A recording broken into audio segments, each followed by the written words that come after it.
오늘 우리 강성표 집사님 기도가 은혜로웠죠? 네, 참 은혜로운 기도. 지난주일 저는 10계명 가운데 제 7계명 간음하지 말라는 계명에 관하여 설교했습니다. 하나님께서는 우리를 성적인 존재로 창조하셨기 때문에 그 성적인 욕구를 존중해 주셔서 결혼 제도를 만들어 주셨고요. 따라서 결혼 관계 안에서만 성적인 욕구를 충족해야지 만일 그 울타리를 넘어가게 된다면 다윗처럼 무서운 징벌과 심판이 뒤따른다고 말씀드렸습니다.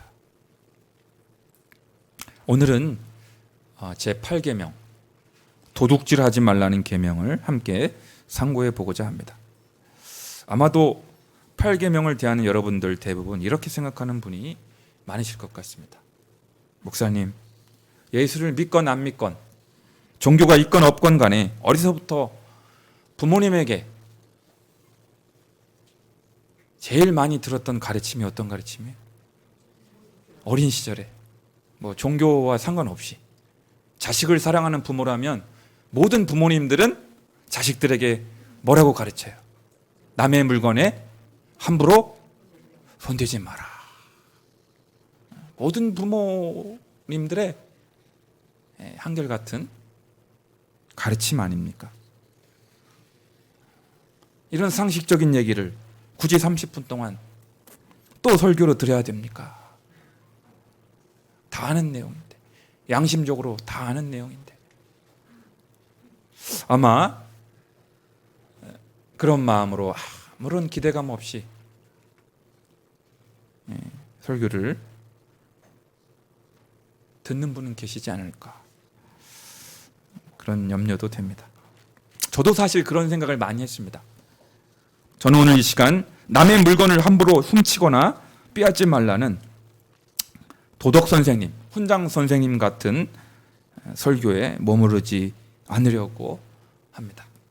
왜냐하면 설교를 준비하는 동안 이 계명은 더 깊은 차원이 있다는 사실을 알게 되었기 때문입니다.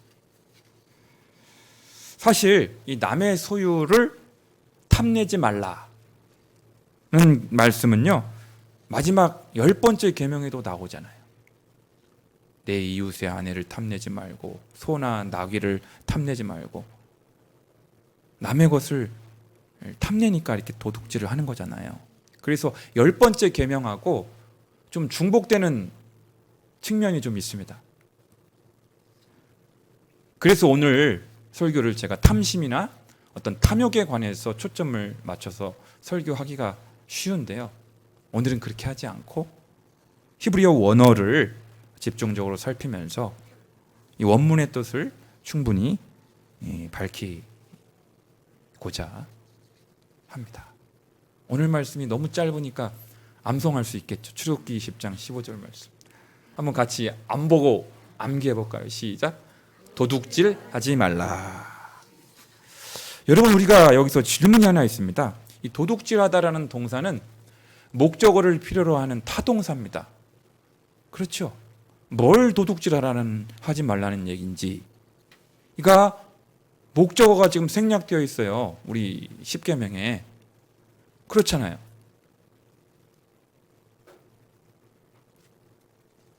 여기서 도둑질이라고 번역한 히브리어 원어는 티그노브라고 하는데요, 그 원형은 가나브라고 합니다.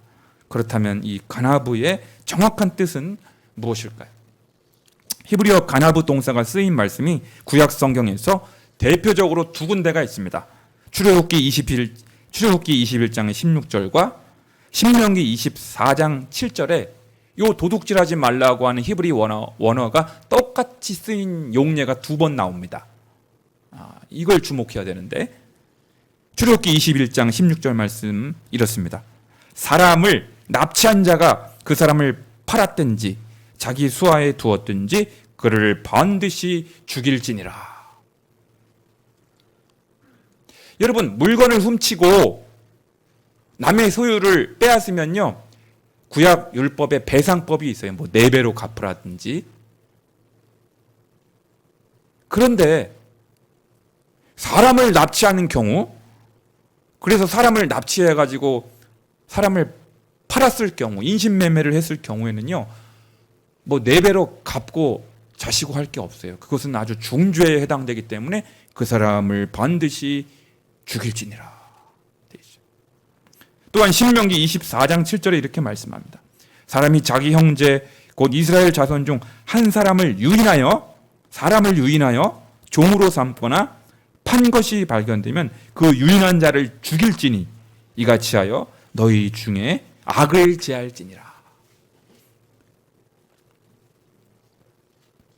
그러니까요, 우리말 성경 10계명 제8계명에 등장하고 있는 이 도둑질하지 말라라고 하는 이 히브리어 가나버는요, 원래 사람을 유인하다, 사람을 납치하다, 사람을 유괴하다, 사람을 인질로 삼다, 사람을 거래하다, 사람을 매매하다. 그 목적어가 뭐예요?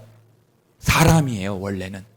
원래는 사람을 도둑질하지 말라. 사람을 도둑질. 그러니까 8계명의 가장 1차적인 의미는, 원래적인 의미는 이렇게 정리할 수가 있겠습니다. 첫 번째로 따라해 보실까요? 사람을 도둑질하면 안 됩니다.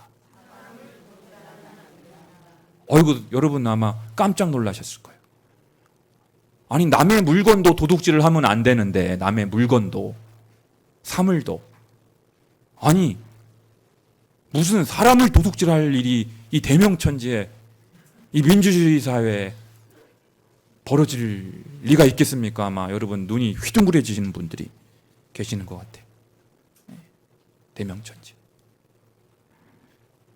그래서요, 사도 바울은 그러한 차원의 8계명 이해를 염두에 두고 디모데전서 1장 9절과 10절에서 이렇게 말씀하고 있습니다. 사도 바울이 구약의 출애굽기 20장과 신명기에 나오는 이 10계명을 자기의 언어로 다시 표현하고 있는 부분이 디모데전서 1장 9절과 10절 말씀이에요. 잘 들어보세요. 알 것은 이것이니 율법은 옳은 사람을 위하여 세운 것이 아니요 오직 불법한 자와 복종하지 아니하는 자와 경건하지 아니한 자와 죄인과 거룩하지 아니한 자와 망령된 자며 아버지를 죽이는 자와 어머니를 죽이는 자와 살인하는 자며, 그 살인하지 말라가 6계명. 그 다음에 음행하는 자와 남색하는 자, 이거는 이제 간음하지 말라고 하는 7계명과 관련되어 있잖아요. 그 다음에 뭐라고 되어 있냐면 인신매매를 하는 자며 거짓말하는 자와 거짓맹세하는 자와 기타 바른 교훈을 거스르는 자를 위함이니. 그러니까 8계명을 사도 바울이 어떻게 이해하고 있어요? 인신매매를 하는 자들, 인신매매. 사람을 무슨 물건처럼 사고 파는, 사람을 유인해갖고, 몰래 유인해서 어린이를 유괴해가지고, 사람을 납치해가지고 흥정을 한다든지, 거래를 한다든지, 매매를 한다든지, 성매매를 강요하게 한다든지, 이런 일들이 대명천지에 한국 사회에 벌어지고 있어요, 안 벌어지고 있어요? 아니, 벌어지고 있어요, 안 벌어지고 있어요? 아, 여러분, 벌어지고 있잖아요. 벌어지고 있잖아요. 벌어지고 있잖아요.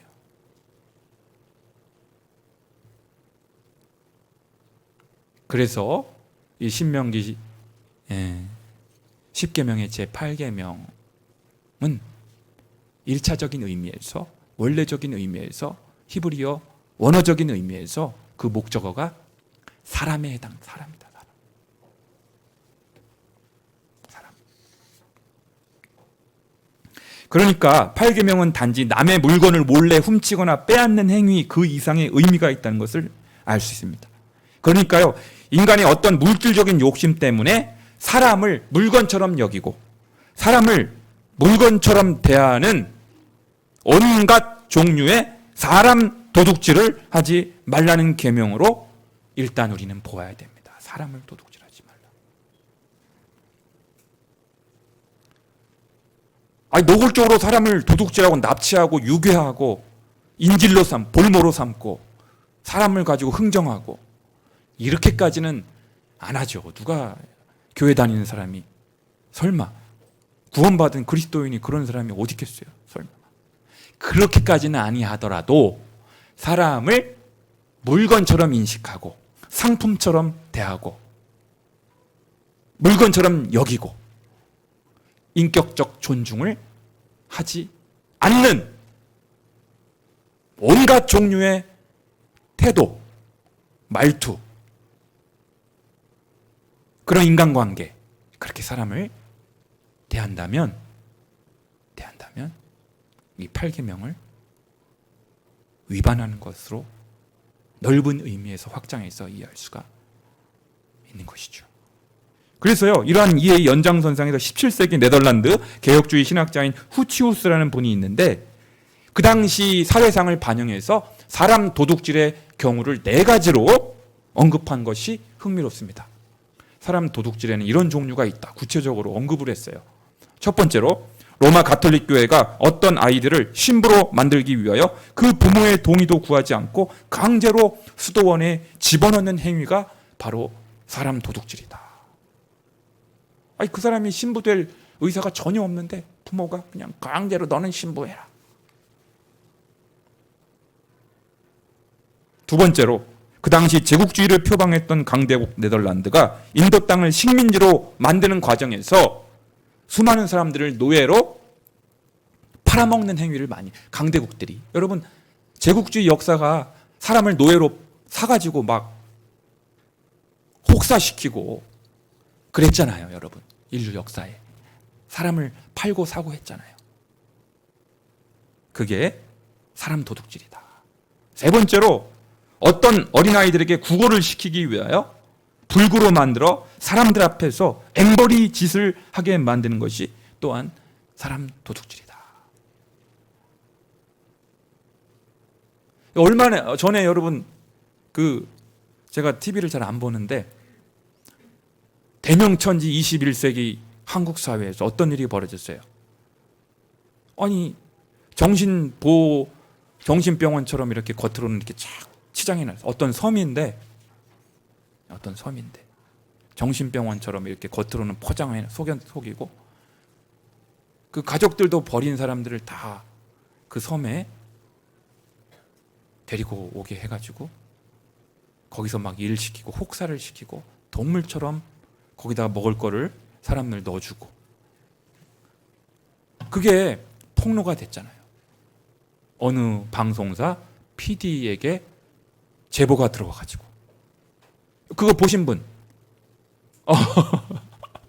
박성주 선생님 보셨구나. 저도 그거를 아주 봤어요. 우연히 봤어요. TV를 틀었는데.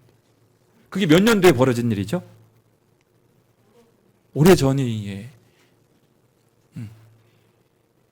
그 사람이 눈빛이, 왜냐하면 동물처럼 학대를 당하고 혹사를 당하고 거기서 막 철창으로 다 사람들을 못 도망가게 해놓고 담벼락을 다 막아놓고, 그 모 방송소에 제보가 들어와서 국회의원들과 정치인들이 거기에 배 타고 들어가서 그런 참상을 보게 된 거, 고발이 돼가지고, 그래서 폭로가 됐잖아요. 이런 일이 대명천지에 20세기, 21세기 한국 사회에서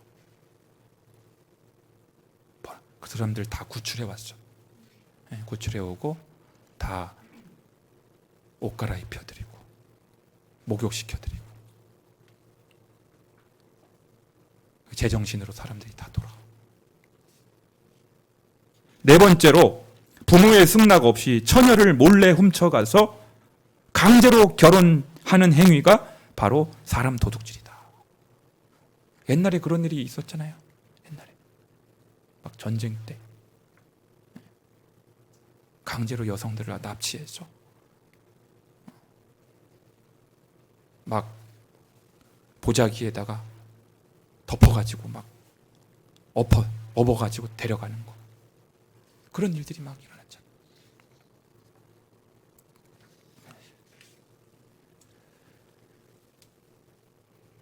사랑하는 성도 여러분, 제8계명을 히브리어 원문의 뜻을 존중한다고 하더라도 그럼에도 불구하고 굳이 사람 도둑질에만 국한시킬 필요는 없을 것입니다.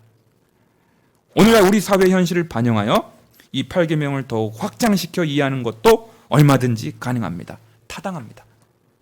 예를 들면 타인의 재산을 가로차기 위하여 통일을 취하기 위하여 행하는 모든 불법적인 상거래 행위, 공금 횡령, 부실 공사, 뇌물 수수, 과대 포장, 과장 광고, 임금 체불, 불로소득, 무의 도식 등등도 넓은 의미에서 남의 물건을, 남의 이익을 나에게 가로채기 위해서 이 자본주의 사회에서 벌어지고 있는 수많은 그런 불법적인 상거래 행위, 무질서한 상거래 행위, 이런 것들도 넓은 의미에서 도둑질이라고 볼 수가 있겠죠. 또한 학생이 중간고사 시험 도중에 컨닝을 하거나 연구자가 논문 표절을 하는 경우, 이것은 남의 지식을 뭐 하는 거예요? 도둑질하는 거예요. 이거는 물질의 도둑질이 아니라 지식의 도둑질인 것이죠. 사회에서 대인관계 시에 약속된 시간에 상습적으로 지각하는 것도 남의 시간을 뭐 하는 거예요? 그렇죠. 남의 시간을 도둑질하는 것이죠. 사랑하는 성도 여러분, 아주 유명한 말이 있습니다. 한번 따라해보세요. 물건은 사용하고 사람은 사랑하라. 그런 유명한 말이 있어요. 물건은 뭐하고? 사용하고. 사람도 사용해? 사람은 사용해야 할 존재가 대상이 아니라 사람은 사랑하고, 물건은 사용하고. 그런데 오늘날 물질 만능주의 가치관이 팽배하게 되면서 그 반대 현상이 벌어지고 말았어요. 물건을 사랑하고 돈을 사랑하고 물질을 사랑하고, 사람은 그 물질적인 이익을 취득하기 위해서 사람을 막 부리고, 사람을 물건처럼 사용해 먹고, 고열을 빨아먹고, 달면 삼키고 쓰면 뱉어버리는 사람을요. 사람을 그렇게 한다는 거예요.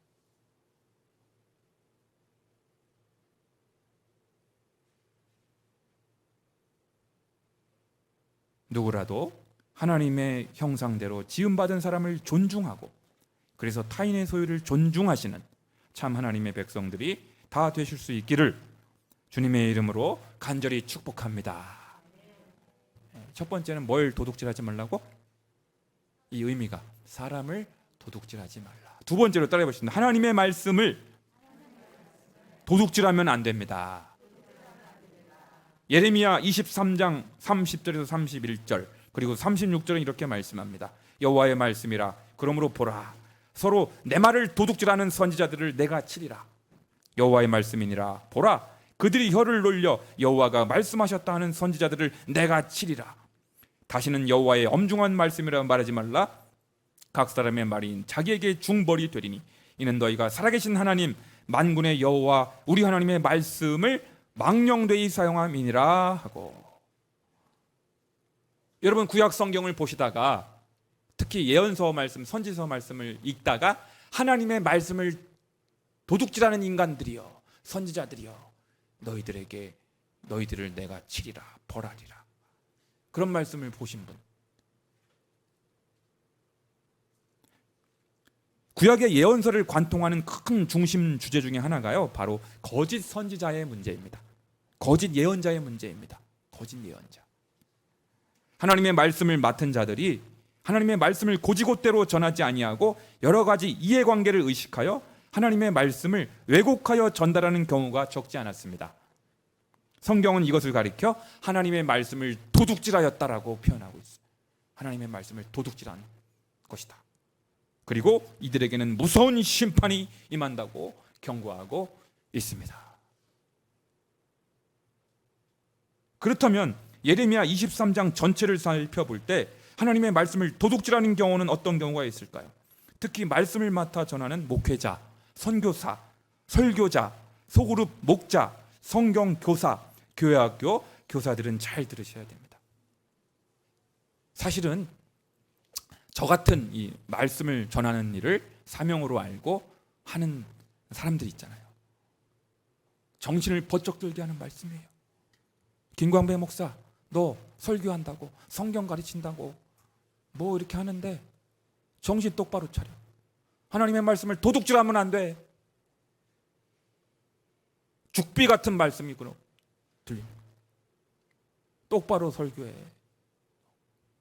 적당히 하려고 하지 말고 하나님이 막 저한테 이렇게 말씀하는 것 같아요.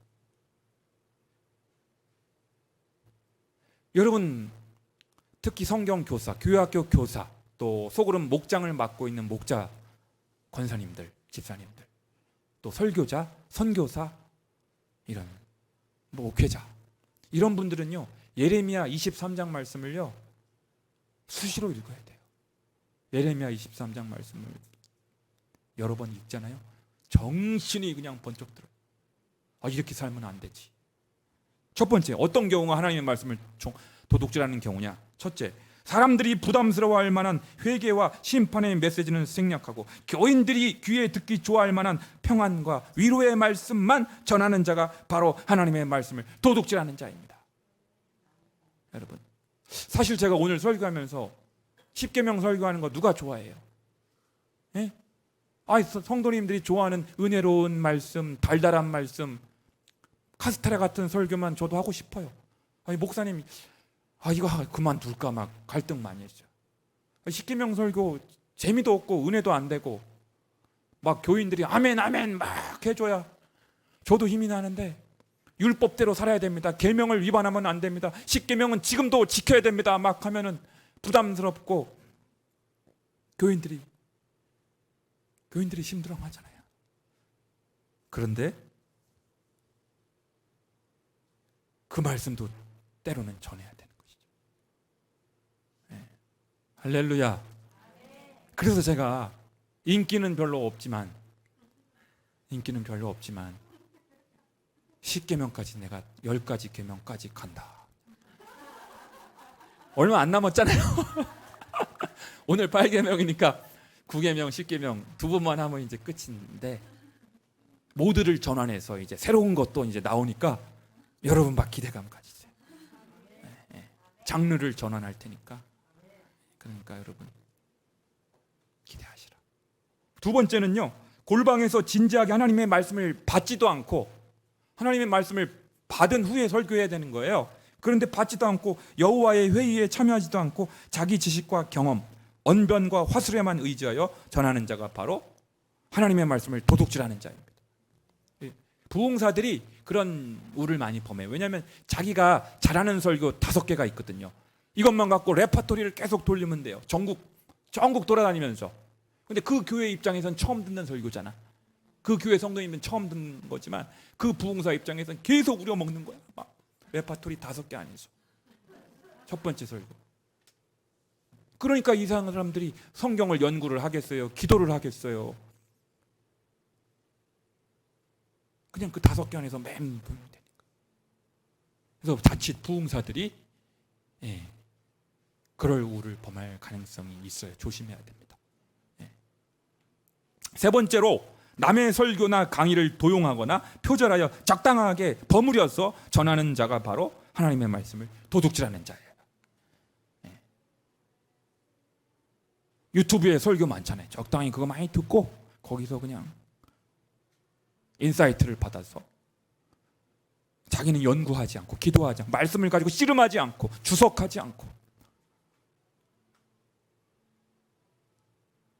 그게 바로 하나님의 말씀을 도둑질하는. 네 번째, 힘없고 가난한 자의 편에 서지 않고 돈 많고 부유한 사람들을 의식하고 말씀을 전할 때 그것이 바로 하나님의 말씀을 도둑질하는 경우입니다.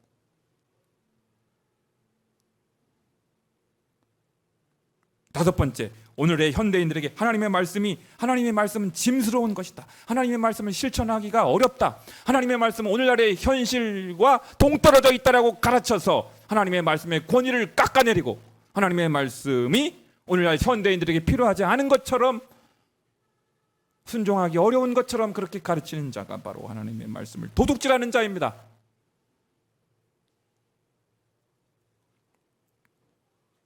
여러분의 김광배 목사가 하나님의 말씀을 도둑질하는 자가 되지 않도록, 생계를 유지하기 위하여 적당히 설교하는 자가 되지 않도록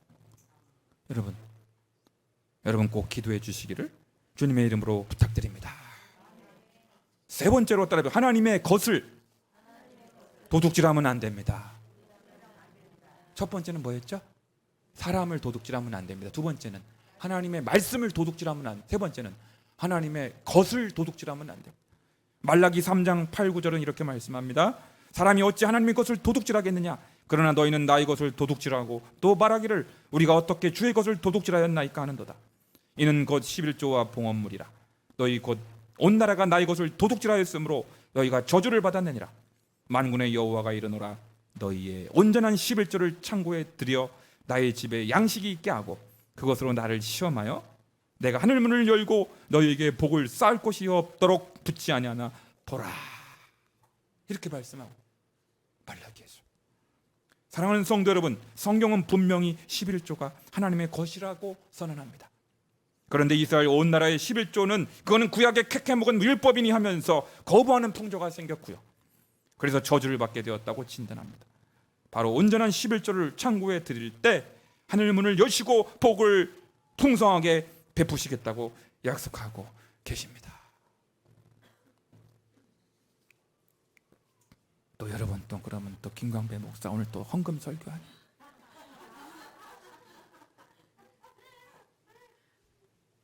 여러분, 제가 오늘 설교를 준비하는 동안 최근 저의 마음에 큰 찔림이 있었습니다. 오늘 제가 여러분 앞에서 고해성사하는 거예요. 여러분 헌금 강요하는 설교를 하는 게 아니고 이거는 저한테 주신 말씀이더라고. 제가 여러분 앞에서 고해성사하는 거예요. 제가 부끄럽게 명색이 목사잖아요. 목사가 11조 안 하고 똑바로 안 하고 어떻게 교인들에게 헌금 설교, 11조 설교할 수 있겠어요? 아, 내가 온전한 11조를 드리지 못했구나. 큰 자책이 왔어요. 성령께서 막 부담감을 팍팍 주셨어요. 제 생활비가 220만 원이고 목회활동비가 50만 원이잖아요. 그런데 그동안 생활비의 11조는 드렸어.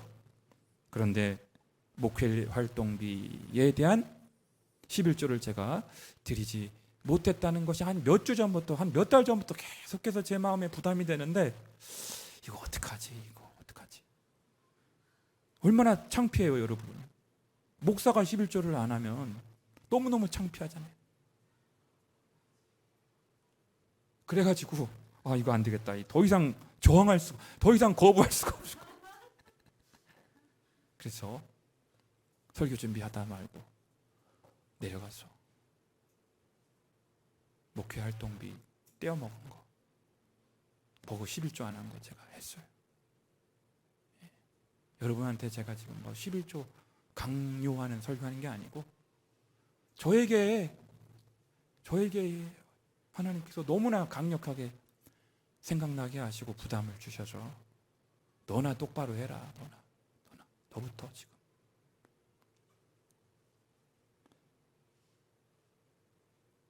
지금이라도 안 하면 영원히 하나님의 것을 떼어먹겠구나, 도적질하겠구나 하는 두려움이 생겼기 때문에.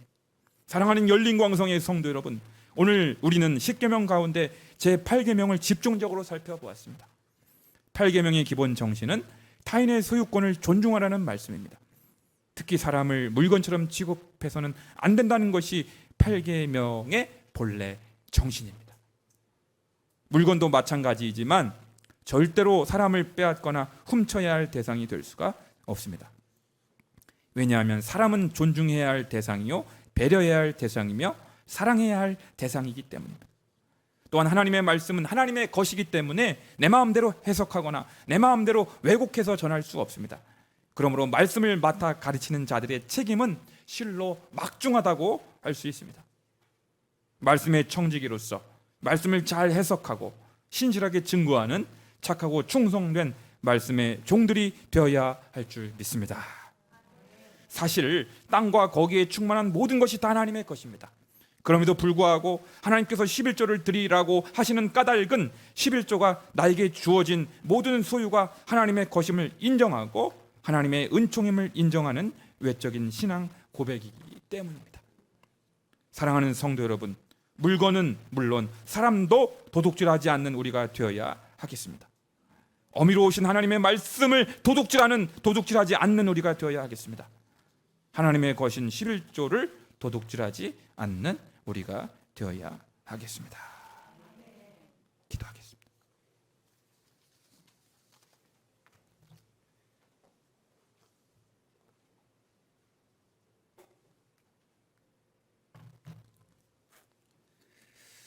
하나님 아버지,